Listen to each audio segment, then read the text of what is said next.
if that's all right with everyone. And I'd like to thank everyone for joining us today. This is, part of our faculty development series, and we've been trying to do different topics that engage us and make us think about our careers. And clearly, in recent months, years, I guess always, burnout is a hot topic, and one that merits us kind of thinking about. And as a result, we have a couple real experts on burnout joining us today. One is Elizabeth Harry. She's the Senior Medical Director of Wellness at the University of Colorado. And before being at the University of Colorado, she was at the Brigham in the partners system, and really has an international reputation for her expertise in wellness, physician wellness, strategies for promoting wellness, and definitely it's been tested, like all of us, over the last, year and a half or more with COVID. We're also joined with Silvana Riggio, who I think everyone knows is my wife, but Silvana is a psychiatrist and a neurologist, and also works in performance medicine. And her big area of expertise is stress management, and has also been very active through her whole career, but especially the last year and a half, in dealing with a lot of the fallout of what we're all going through with COVID and the added stresses. So I don't want to spend too much time. Everyone's given me 5 minutes, and so I won't use it up inefficiently, and we'll focus on a few things. So Laura Vipagno, we always have to recognize, because she's our wellness champion lead throughout our system, and she's just done an amazing job working with our Institute of Wellness under Dr. Rip, and she's been emphasizing to us over and over again that our wellness depends on really understanding and reflecting and introspection on who we are, and kind of coming to terms with our strengths and weaknesses. But burnout is the topic of today's session. And I think we read a lot about burnout. There's been articles just in this week in New York Times and in Wall Street Journal, and what is it and how does it impact us? And why are we so interested and concerned about burnout? And that's what we're going to talk about. And so we did a small survey, right? I sent a survey, and I thank everybody for responding because I wanted to get a little bit of an idea. There's 180 of us in our group. I received 40 replies, but and you can see it's a little bit of a cross section of age groups here. So we had 39 or 38 responses. And so our first question was, do you feel burned out? Doesn't say, are you burned out, but do you feel burned out? And it's very concerning. And this has to get the attention of Dr. Carr and Calderon and Lagome and Stu Kessler and Ugo and Deb, all our leaders in the department, because look at this, we have 32 of the respondents said they are either burned out or feel burned out, or maybe they think they are. And that's a very high number. And this is a concern because our stability as a group and as individuals depends, of course, on us not being burnt out. Do you plan on working primarily in emergency medicine in 10 years from now? And of our respondents, 29, right, are saying that either, well, that's not true. 20, I have to do some math here. 21, all right, over half say no, or they're not sure. And then my last question was, if you found a job that paid the same, in other words, what's our drivers? Would you leave clinical practice? And here it's 29 out of our 38 say yes. And so I think we have to pay attention to this and ask what does it mean? Very quickly, the American Board of Emergency Medicine has been following emergency physicians, and I think many of us are part of this longitudinal study. The last response was in 2014. We have new data that should be coming out shortly, and hopefully Yvette Calderon will share that with us, and she's on the board. But here I just wanted to call our attention to, of the people who have retired, 37% reported burnout as the cause of them retiring. But the good part of this longitudinal survey is a large number of our colleagues are reporting that they are satisfied with their career. And I find that encouraging. Our goal is to keep everybody satisfied. And my last slide of my long introduction is basically the interests, attitudes, and goals in the longitudinal study. This is where we need to focus. What's the most important working conditions, which means what will keep us from burning out?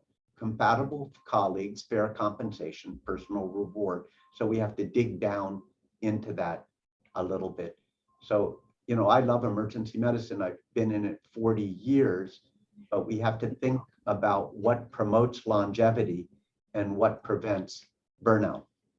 So that's the introduction. And I've asked Silvana to give just some reflection on what are the risks and what's the impact of burnout, since she's seeing so much in her patients that she's taking care of. And then we're going to hand it over to Liz to give us all of the answers from Colorado. So Silvana. Okay, hi, thank you for inviting me. It's an exciting topic, actually. It's a very actual topic. So what is burnout? They're not really a clear definition like a DSM-5 definition like there is for adjustment disorder or major depression or burnout. So the definition is very vague, differs from different organizations. But as per the WHO organization, is an occupational burnout is a syndrome resulting from chronic work-related stress, right? And exhaustion is one of the features that has been described in burnout. Though I want to emphasize that exhaustion can be a normal reaction to stress. The issue becomes when stress becomes distressful, right?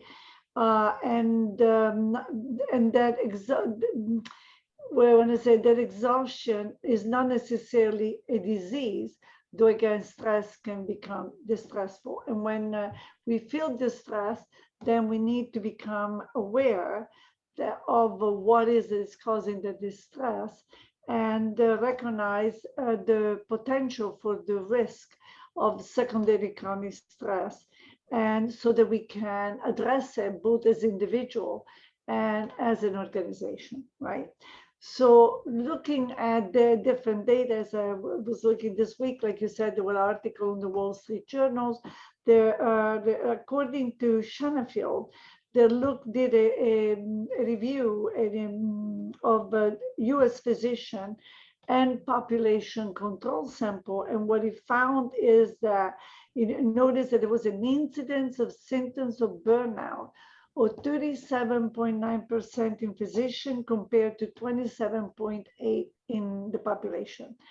And according to another review, another study said that 1 out of 3 physicians is experiencing burnout, and especially in that the incidence is higher in emergency medicine physician and frontline physician, okay?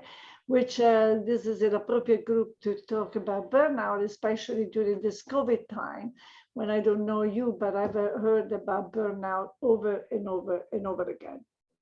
So the major issue is addressing the feeling that we have, if we think that we may have burnout, we feel exhausted, we cannot concentrate, we feel detached from our work. Just being aware and trying to address it. And the reason why we want to address it, especially in our job, is because chronic stress and chronic burnout can lead definitely to negative thinking, poor coping mechanism, possibility of excessive drinking, irritability, abuse ourselves and others, and with all the consequences that this may cause, right? Exhaustion, as we know, decreases effectiveness of work, decreases concentration, and this can have particular consequences, especially in a group of emergency physicians, but all of us, in potential for impaired quality of care, potential for medical errors. And the medical errors can have an impact for the patient, for us emotionally, for us from a practical point of view, because that may lead to malpractice suits with consequences for us individually, but also consequences for the institution, right? In terms of monetary risk. So awareness and prompt recognition, and also lower patient, or I said lower quality of care, lower patient satisfaction, and a risk of error and malpractice. So awareness of the way we feel, awareness of potential burnout is essential in order to be able to address it. Again, I keep saying at an individual and an organizational level. Okay, as the development of adequate coping personal and organizational strategy is essential for being able to have a better outcome. And as we consider the burnout, we think of work, we think of the situation of work, but we need to consider some important factors that we bring into the plate that it may not have only to do with the work itself and with the condition of work, that has to do with our personal characteristic, right? Because the way that a narcissist or a perfectionist versus a dependent personality disorder or hostile personality disorder will react to the difficulty of work may be very different, right? Because the narcissist is in a situation where there are rules and regulations that are very strict and rigid, might really react feeling devalued, feeling not challenged, and feeling alienated. While the dependent personality disorder might welcome to have some rules and regulation given from the authority, from the boss, okay? Also, so our personality, prior experiences with authoritarian figure in our life, support system or lack of, can determine our reaction to a work situation that may not be ideal. And also, if we have conflicting goals and objectives with who leads our work, that made us feel at times devalued, or at times can cause decreased self-esteem because we feel dependent on the other person, right? So at times the cause of burnout has little to or nothing to do with the work itself, but what we bring into the plate. And again, and I emphasize this because we need to be very careful of looking at ourselves and exploring all the possibility of the risk and potential for burnout.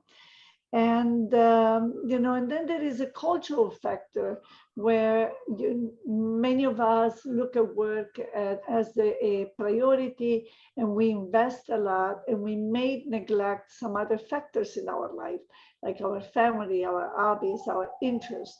And so that when things at work don't go well, we feel that all our world is falling apart. So we need to keep all of this factor in consideration to then be able to do something, to ask for help and improve our outcome. And again, this is valuable at an individual and an organizational level. That's the points I wanted to make in terms of burnout. All right. Well, any questions? Yeah. What we'll do is we'll let Liz give us all the answers, and then we're going to open it up for question and answers. I guess one more thing that I wanted to add is that left untreated, that we need to recognize, being aware of what the symptoms are, recognize it, because left untreated can lead to emotional and physical distress. And that's it. So that was wonderful. And I love the piece about personality styles and how we show up in the world around us. I'm trying to figure out how to have my screen here and have you guys also. So can you all see my screen? Yes. Okay, good. Yes. Good. So we're going to go through some of the similar content, and we're going to go through a little bit of additional things. I think this continuum from the individual to the organizational responsibility piece is huge. So I want you to be thinking about that as we go through.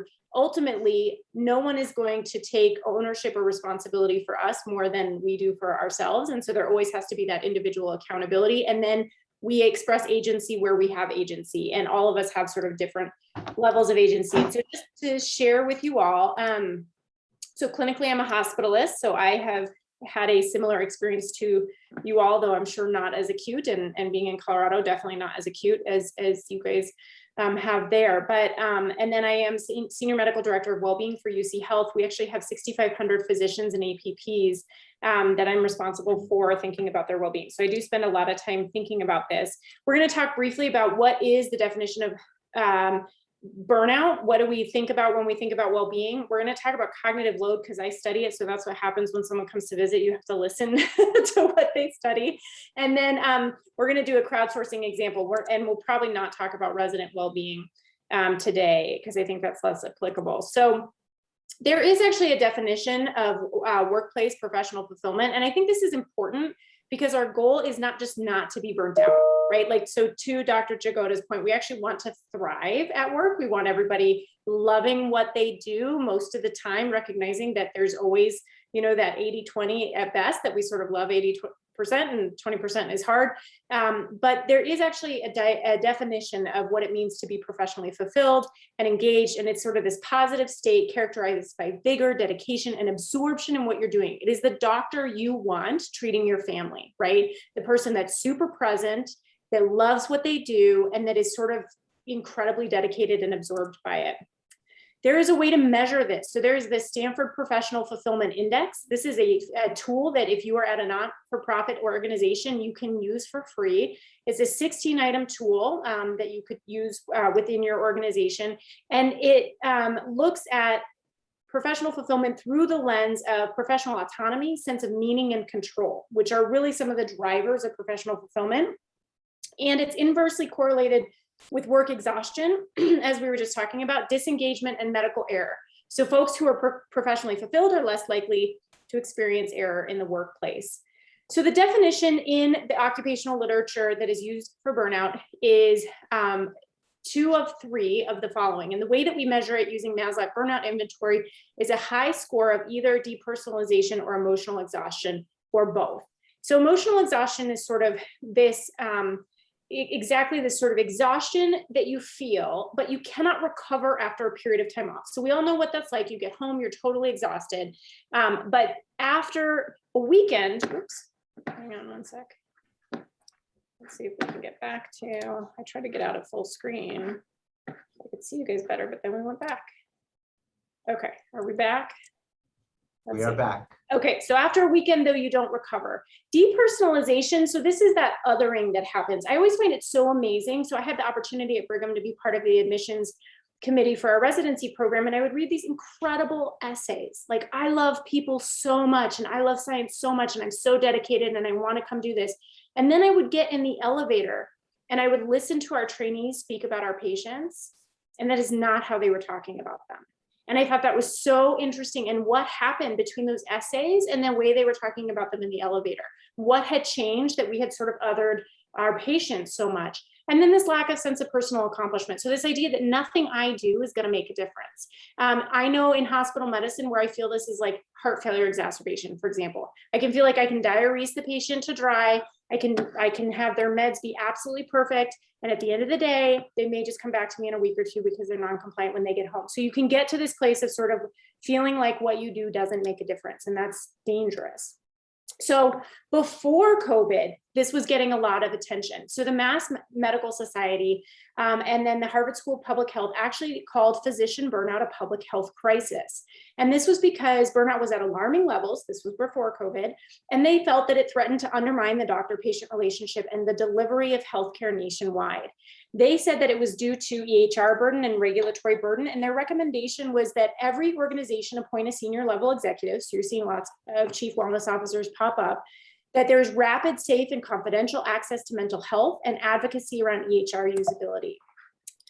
So then after that, in October of 2019, so just before the pandemic, the National Academy of Medicine came out with its report on clinician burnout. And so just so that we're all on the same page, the National Academy of Medicine used to be the Institute of Medicine. They are the folks that wrote To Err is Human. And then we started seeing a huge attention to quality in the work we did. Then they wrote Crossing the Quality Chasm 10 years later. And then we saw chief quality officers and all these regulations pop up everywhere. So in October of 2019, the same group, but they changed their name, has now written this consensus study report on clinician burnout. And they say it is a systemic problem that requires systemic solutions. That, and quote, you can't just teach doctors meditation, yoga, and self-care. We need big fundamental changes. And again, this was still all pre-COVID. They go through the data really well, increased risk to patients, malpractice claims, absenteeism, turnover, and a loss of roughly $6 billion a year to the healthcare industry due to errors and turnover. So really profound impact. They have a calculator on their website. You can calculate the cost of burnout in your organization, and they have a ton of great resources. So a lot of this was touched on, but this then is this year. So that was all pre-COVID. Then COVID happened. How are we doing now? So this is the Medscape 2021 report. I think things to note here are that women are more burnt out than men. That's been there since before COVID. So both Harvard and Stanford reported a 10% gender gap. We have an 18% gender gap at UC Health. Most people, their burnout started before COVID. So I think that's important to note. You can see that the physicians who are burnt out varies by specialty, and that seems to be pretty consistent. In this report, emergency medicine fell at 44%. Often it's at the top. I'll show you what some of our data showed. Most people cite bureaucratic tasks, too many hours at work, and inadequate compensation or support as the drivers. I think it's really important to note that burnout is an occupational phenomenon. So it's actually in the occupational literature, there's a lot of dialogue about, is it blame the victim and all of this? It is an occupational phenomenon and very clearly driven by occupational hazards.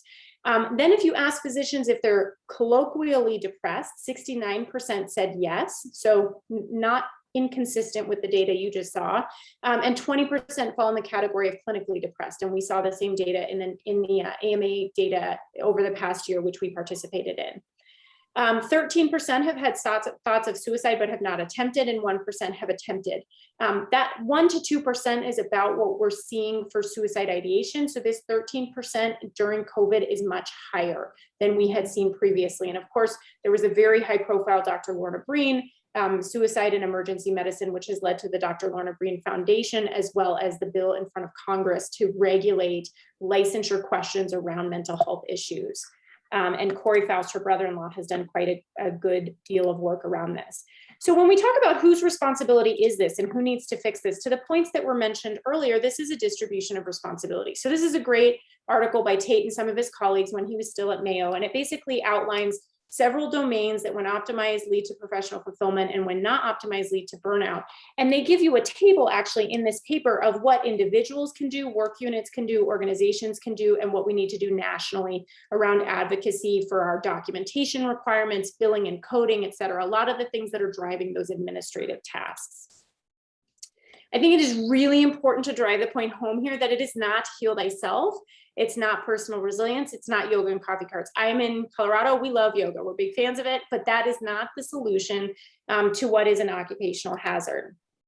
So this is Lucia Riker. She is the most dangerous woman in the world. She has won multiple lightweight and junior weight boxing championships. If you taught me how to box, that would be good for me. right? Like that would be a good thing. I would get good bone density and muscle mass and probably better cardiovascular fitness.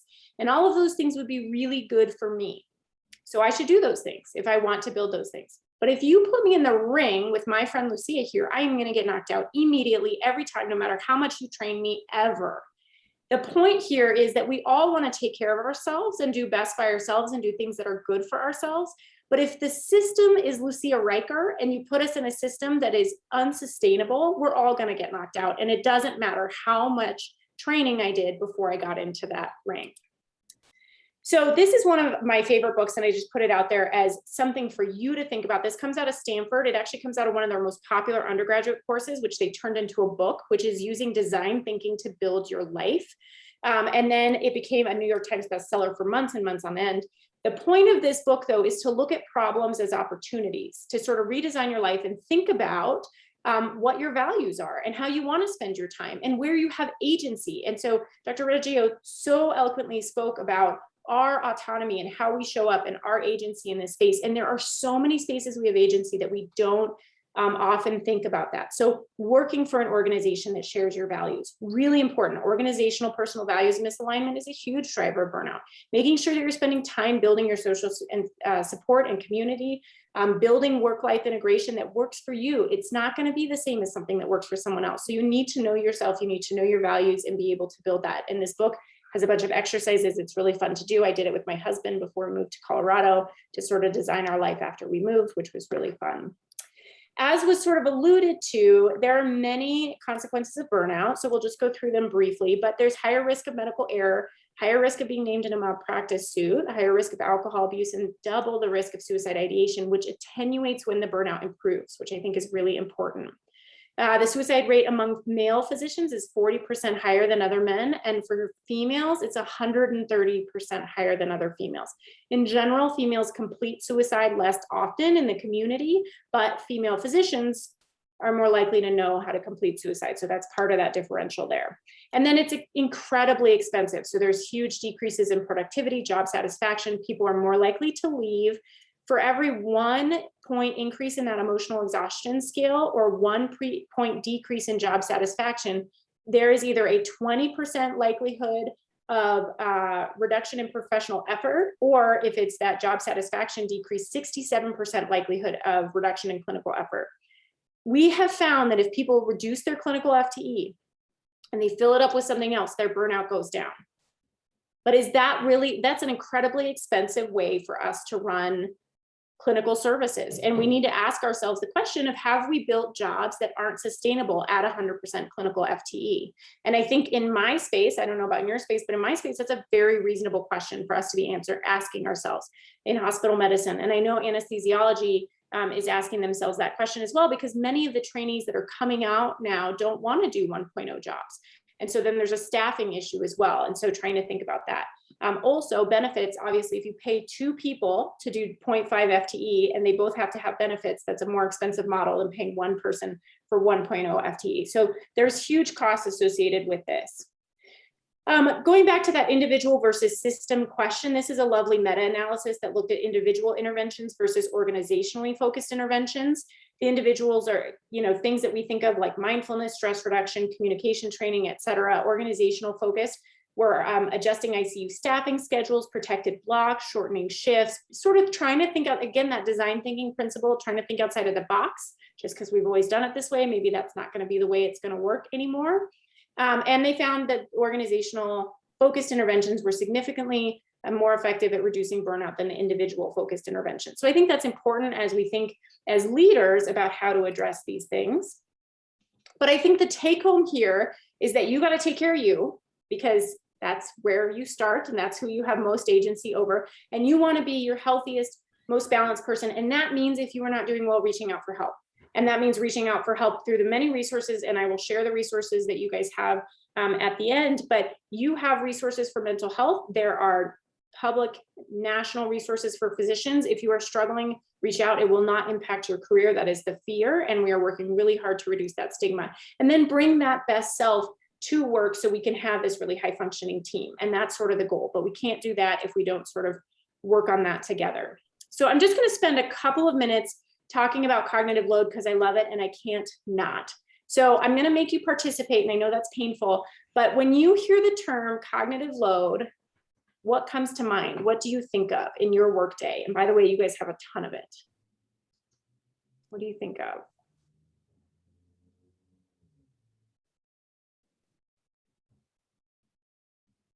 I'm super good at the long pause. Dr. Reggio, you're on mute. Anything that requires processing and a decision. Yeah, so anything that requires your mind. That's right. Billing. To pay attention. The ability to pay attention, for sure. What else? Well, the multitasking that we engage in just overloads us, and we think we can do it, but we know we can't. Yeah, turns out no one can. And my husband gives me a hard time about this because he's like, you lecture on this and then you try to multitask all the time. I'm like, I know. You should listen to your husband always. Always. So you guys are right. So we have a limited working memory. All humans, no matter which human we're talking about, has a limited working memory. And it turns out that the size of that working memory shrinks if we're stressed. And we'll talk about that in a second. Anything that you want to learn has to come in through that short-term working memory, and anything you want to do has to come out through that short-term working memory. So if that thing is full, that's a problem. The working memory, short-term working memory, can hold 5 to 9 items at a time. So, you know, we've like always heard you can remember 5 to 9 items at a time. That's the reason telephone numbers were originally 7 digits. This is like right in that number that we could remember, but you can only act on 2 to 4 items at a time. And every time you switch from one item to the next and back again, you lose 90 seconds of data, and it's called an attentional blink. Super inefficient way to work. I'm sure it's how you work. It's definitely how I work. And when you're in the clinical space, there's a lot of that going on. So what impacts how much of that working memory is used at any given time is called cognitive load theory. It's developed by Jonathan Swellery. He's an educational psychologist in Australia. There's 3 parts of cognitive load theory. So the first is, how hard is the thing that you're working on? So if I'm admitting a very complex urosepsis patient, that's high intrinsic load. If I'm playing Play-Doh with my kids, lower intrinsic load. I could probably multitask and have a conversation. Now, should I? Is that in line with my values? Totally different discussion. But could I safely? Probably yes. So recognizing the intrinsic load, how complex the task is, how many elements are interacting, and it's immutable. There's nothing we can do about it. Some things are harder than others. I'm going to skip down to germane load for a second, which is how much expertise I have at manipulating the data. So if I'm a hospitalist and I am super used to admitting urosepsis, I can clump a bunch of data pieces together, make them one data chunk in my mind, and it's easier for me to move forward. But if I'm a learner and I'm navigating all those data pieces for the first time, and I'm simultaneously building a mental model of what urosepsis means, then I'm using more of my working memory to build that mental model. So that's really important as we think about our staffing and our learners doing a lot of this work. And then the extraneous cognitive load is the killer. So this is everything that is not intrinsic to how hard the task is, but it is how much complexity does it take to get the information. So how many sources do I have to go to get the information, or is everything in one place? Am I getting interrupted constantly as I'm trying to process the information? Am I given the information multiple times? Do I go on one unit and it's organized this way, and I go to another unit and it's organized that way? That's all extraneous load. It doesn't have to be that way, but it is that way. So extraneous cognitive load is modifiable with 3 things. So when you standardize things, you reduce extraneous cognitive load. When you consolidate information, so think central line kits or checklists, that's why those work. And lack of redundancy. So we like to cite redundancy as a safety mechanism in healthcare. It causes a ton of extraneous cognitive load. I don't know about you all, but I will get the same information like 7 different times during a day. I'll get it from my trainees, I'll get it from the nurse, I'll get it from the HR, the lab might call me. And every time I get that information, that's using up some of my working memory. You can measure cognitive load. So NASA thinks about this a lot because it turns out they recognize that limited working memory is risky. So they have built what's called the NASA Task Load Index, and you can measure the amount of cognitive load people are using. And this is a QR code if people are interested, and I can send this out to you from some references on cognitive load if this is something that you're interested in learning more about. So a couple of things that I think are just important to know about cognitive load, and this applies to you guys quite a bit, but when that working memory is stressed, when we are stressed, that working memory shrinks. So, and this has been established for a very long time. So for example, in World War II, they looked at fighter pilots and they found that as they crossed over into enemy territory, the amount of calculation and plotting errors that they made skyrocketed. And then as they turned around and came back towards home, those errors started to decrease again. So their ability to sort of process what they were doing was impacted by the stress they were feeling. This one is very applicable to you also. Sudden uncontrolled bursts of noise actually increase errors on a free recall test. And this has been shown for a long time. And if you are unable to predict stressors that are going to come, then it decreases your ability to scan the environment, reduces your ability to manage multiple tasks, and decreases your performance. So that predictability of stress is actually very important. And finally, one thing that can happen when you're incredibly stressed is that you have tunnel focus. So your focus becomes very narrowed, your ability to focus on one thing, which sounds like a good thing, but what ends up happening is that you start load shedding. So you start shedding all of this other data and you don't even recognize that you're doing it. So you're at much higher risk of creating errors. And in fact, there was a recent study done by Tate Shanafeld and a couple of his colleagues looking at the impact of stress and fatigue on sort of prefrontal cortex and higher cognitive functioning. And what they found is we obviously want prefrontal cortex and high cognitive functioning when we're delivering patient care. This is important. And what they found is when people were fatigued or stressed, they had very weak prefrontal cortex or top-down control or processing. So they got more reactive, professionalism type issues can increase. They'll become more forgetful and impaired. So this impact of that stress and fatigue is very important on behavior. So I want to know specifically in your space, now that we talked about intrinsic, germane, and extraneous cognitive load, I want to know, what do you think are the largest sources of extraneous cognitive load where you work? In other words, modifiable.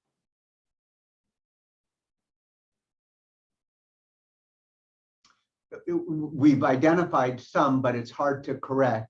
The constant EKGs that are handed to us to review, and the constant noise of beeps and bleeps from monitors that just crowd our mind with noise.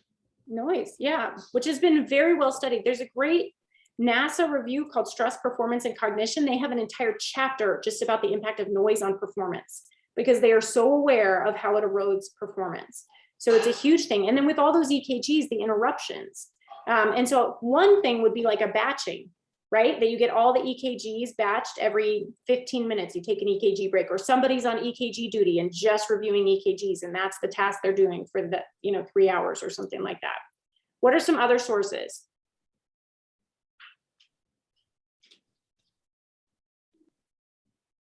Electronic medical records, so alerts that interrupt your flow. Yeah, absolutely. Do you guys do the secure chat? Do you have Epic? Yes, we do. Yeah, so I find it a plus and a minus. I like to align my whole team and it's easier to find people, but I do get interrupted when I'm inside with a patient, and that's very distracting for sure. So anything that interrupts you, email, I think, is a huge one. I'm drowning in email every day. I don't know how you all communicate with each other about patients, but that's a big one. So I'll tell you briefly about a study we did. We wanted to look at physician task load and burnout and see if there was a relationship, and if there was, how strong. So partnered with some folks at the AMA, Stanford, Mayo, and surveyed 5,400 physicians out of the AMA master file. We measured burnout using the Maslow burnout inventory, and then we used that NASA task load index that I talked to you about. What we found is that those in the top quintile of physician task load, which is what we named the score, their average rate of burnout was 68%. Whereas those in the bottom quintile of physician task load, their average rate of burnout was 22%. Obviously, we can't say which is causal. Maybe those who are more burnt out perceive higher task load. Maybe those that are experiencing higher task load have higher burnout. For every 10% change in physician task load in either direction, there was a 33% change in the odds of reporting burnout. So pretty strong relationship between the two.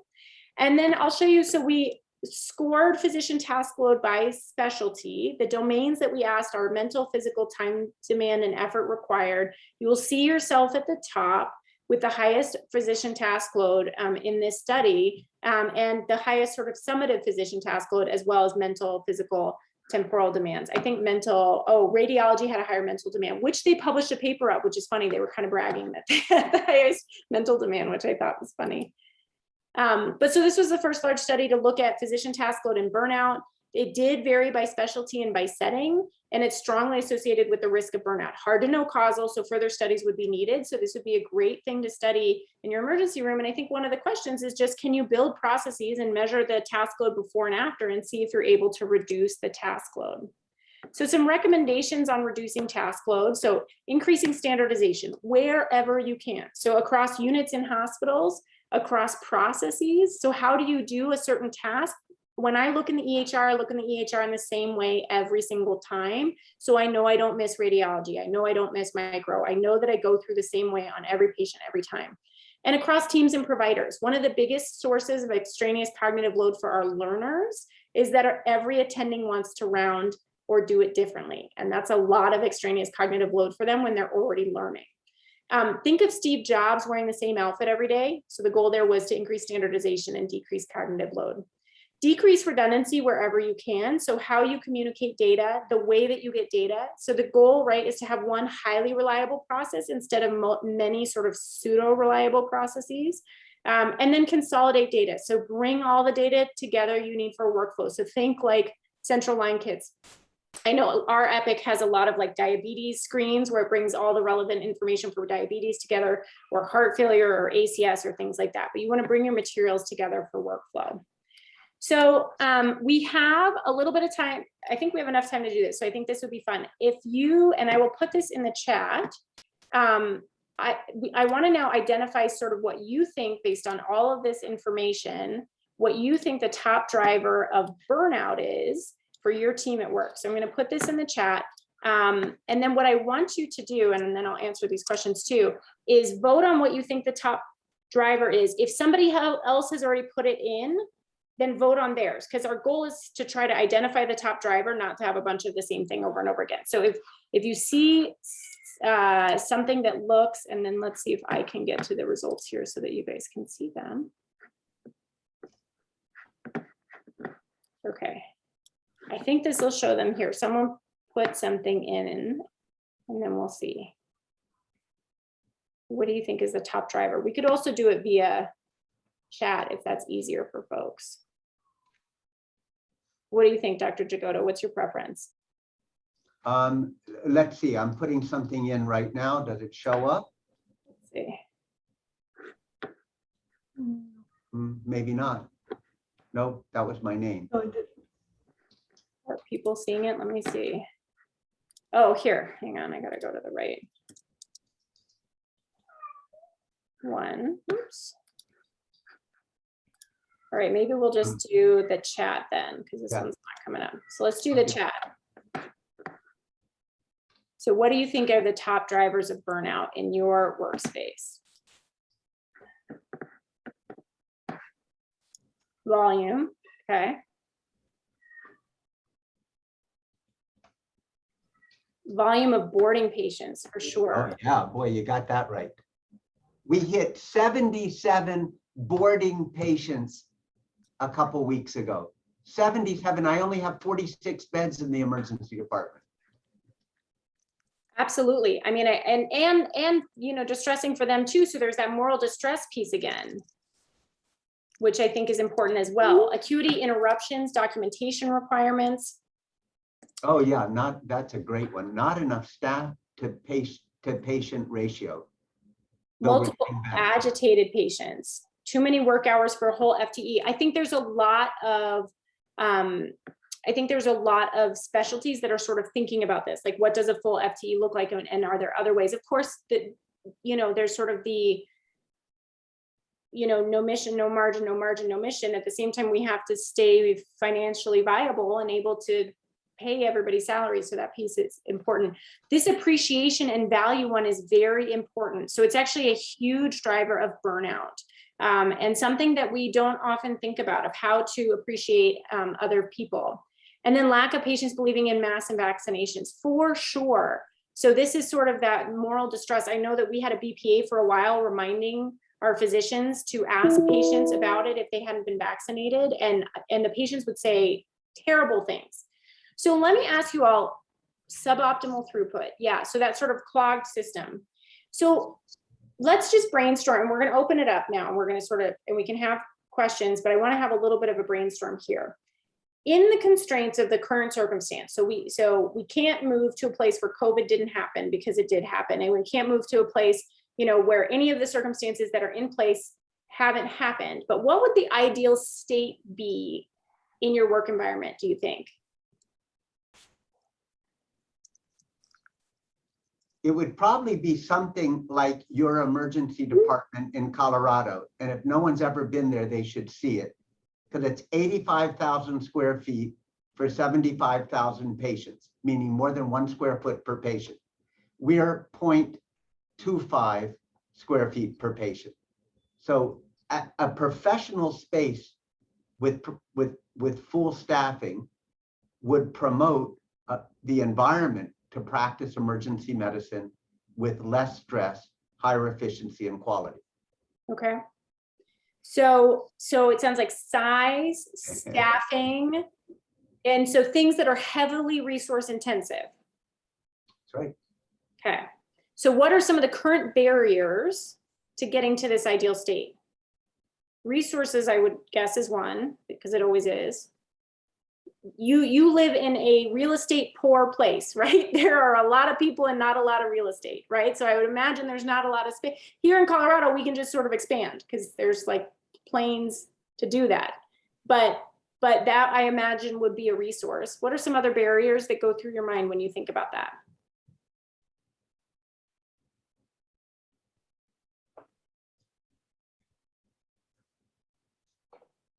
I would throw out a system that promotes the patient's journey through the system, because things do seem to bottleneck. And I think emergency physicians at times feel the stress of not being able to get their patients to the next step, whether it's inpatient or home, which leads to our crowding, which leads to our burnout. Yeah, absolutely.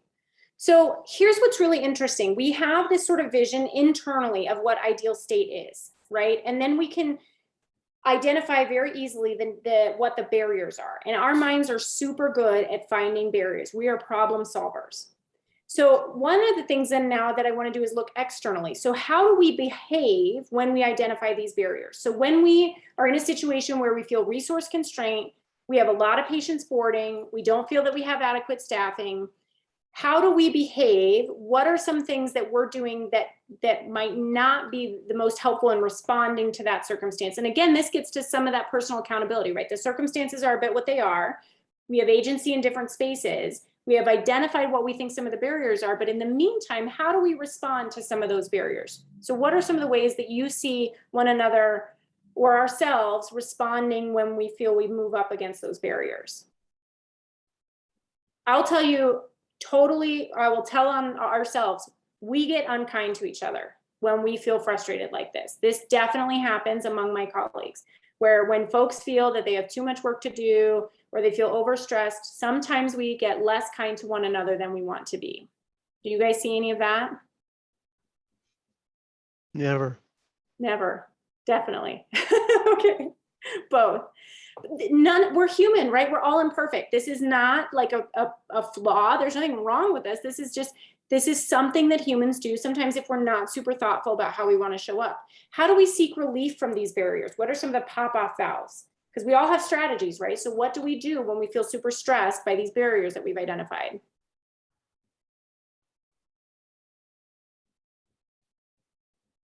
Dr. Goda, I think she's saying we need more parties.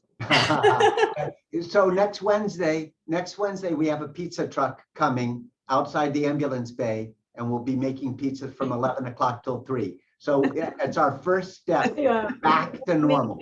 What I would put that in category 4. Your response to the party question. Yeah, but I think that's a positive solution-oriented action, right? That's a coping mechanism, it's community, it's bringing people together. And I think that's a really positive one. What I want you to identify in this process is that we have a positive internal vision of how we want things to be. Then we can have sort of a negative internal reaction to the delta between what we want and what is. Sometimes we act negatively externally because of that delta and that perception of the delta. And so then one of the questions that I would ask you is, how do we want to show up? So we need more space. We need more staffing. This is true. I mean, we're building a third tower, so we apparently need more space still. And then we're going to need more staffing because we're building a third tower. So I think this is sort of, the circumstances are always going to present us with these opportunities. The question is, how do we want to show up? So what are some actions that we as a community could take to move towards our ideal state? And what behaviors could we display to help move us towards our ideal state in a way that reflects our values and the way we want to show up as a group? Oh, lower our expectations. That is a strategy. What are some other ones? I mean, I think a lot of it comes back to teamwork. And, you know, sorry, my kids are screaming in the background. When we experience, you know, when we show up to shift and we have, you know, we huddle, we have a, you know, clear understanding of who's on our team, what's, you know, what's the agenda for the day. If I know in advance we only have 2 nurses today, we know to all help each other out, and rather than getting frustrated with each other, we know that, you know, parts of our team are suffering and we actually just need to understand it and help them. So I find a lot of sort of understanding when we come to work, we function as a team, helps us get through it, and it makes it much more enjoyable. Plus power hours, which are great in the emergency department. And what are power hours? So we do these at FBI a lot, but we'll take a minute and go to a more empty space and you know, do things like push-ups, jumping jacks, things like that, just to get. Oh, that's great. Yeah, just to get moving. So I think that's perfect. And so what you named is a huge protective factor against burnout, right? Which is community, building community and having high functioning teams. And I think the purpose here is to realize that there's a whole sphere of influence, right? There's ourselves, which we ideally have the most control over, and we can, at the most extreme, say, I'm going to take 100% responsibility for everything I think and feel. And then there is the external environment, and there's sort of gradations of control that we have in between. Sometimes one of the difficulties around burnout is that delta between the things that we can't control and the space that we have control and our expectations can create a lot of distress. And so I think spending a little bit of time with this idea of how do we want to show up? What are the spaces we do have control? What can we do today that makes us feel better as we're lobbying for space and people and all the things that as an entire community we want to be lobbying for? So what is one thing you guys think that you could do in the next week to try to, that would be in that quadrant 4? It sounds like we have a pizza party coming. Is there anything else in the next week that would fit in that quadrant 4 that sort of moves us towards the ideal state in that really positive way that we want to engage?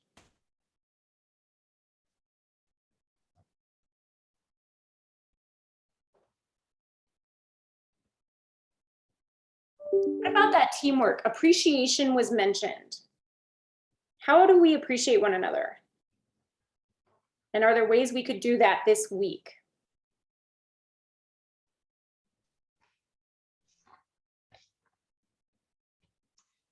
You know, I would take a little different angle based on what you said and what Silvana said, where burnout is sometimes the sense of lack of control.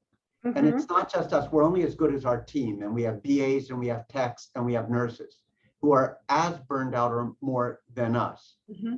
I do think, and giving control or empowering people to make change is very important, which our teams often don't feel they have any say at all. If you talk to our techs, if you talk to our clerks, most of our nurses feel they have no input to the operation of the team.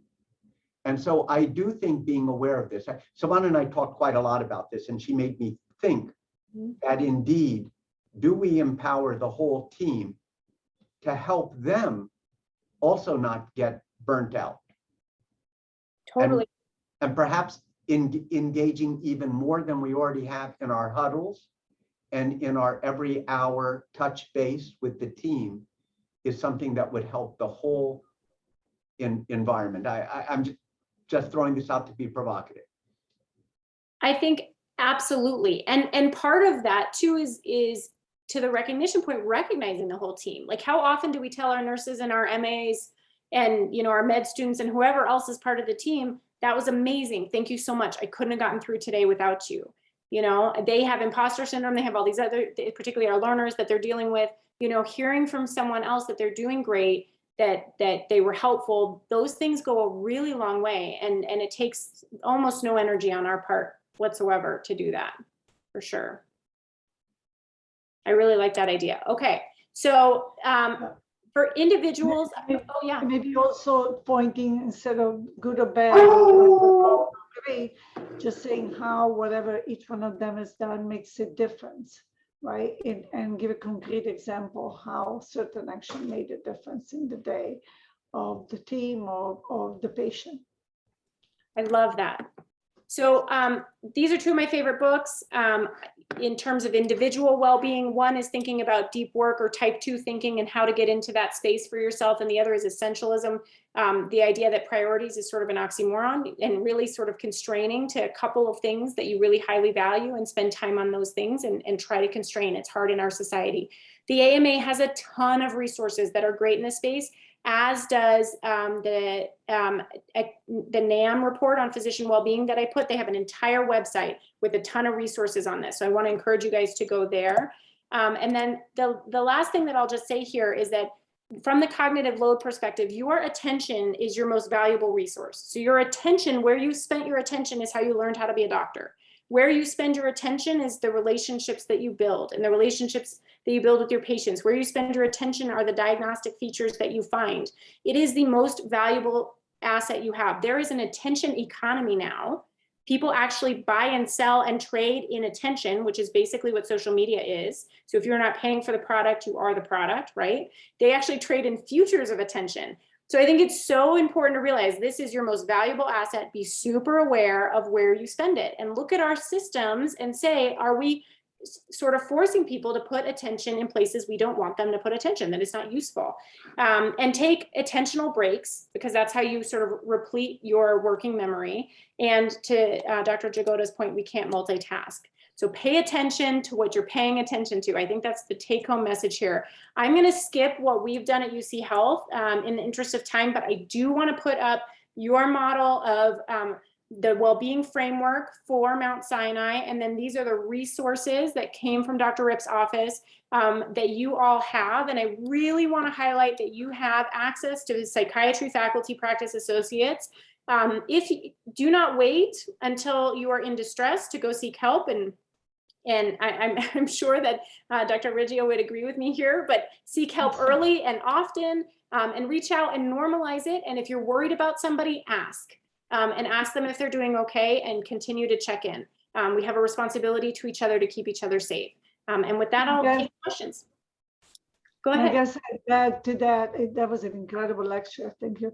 To pay attention not only to the things at work and what we do that satisfied us, but giving some space and for things outside of work to our hobby to give us satisfaction outside so we can be balanced, you know, and recharge ourselves and being able to keep attention. In order to keep attention and in order to remember, you also have to give yourself attentional breaks, like you said, by doing things, you know, like sports and yoga, taking care, being with the families. And in order to balance all that we can do, because we can constantly do. So important. All right, well, I think we covered a lot. I am still left with 32 of 38 of our respondees to the survey either felt they were burnt out or weren't sure. Mm-hmm. And so it does tell us that this is something that 1 hour lecture isn't going to really address. And it's something we need to think very, very carefully about and keep working with Laura and the wellness committee for the system. It's really key because I don't want to lose great faculty. I want us to nurture and flourish as a group. So lots to think about. This is the beginning. I hope we can have you actually come back in 6 months and kind of talk about what we've done and how we're doing, maybe resurvey the faculty. And maybe next time you come, you'll come in person and we can wine and dine you in New York. That sounds great. Well, I hope that things continue to be quiet for you, or get quieter for you all there, and just take good care of each other, because we're all humans having a human experience, and it's a little bit tough for everybody right now. So take good care of each other, and thank you for having me. I really appreciate it. Thank you. Thank you, everyone. Elizabeth. Bye. Thank you. Bye-bye. Bye-bye.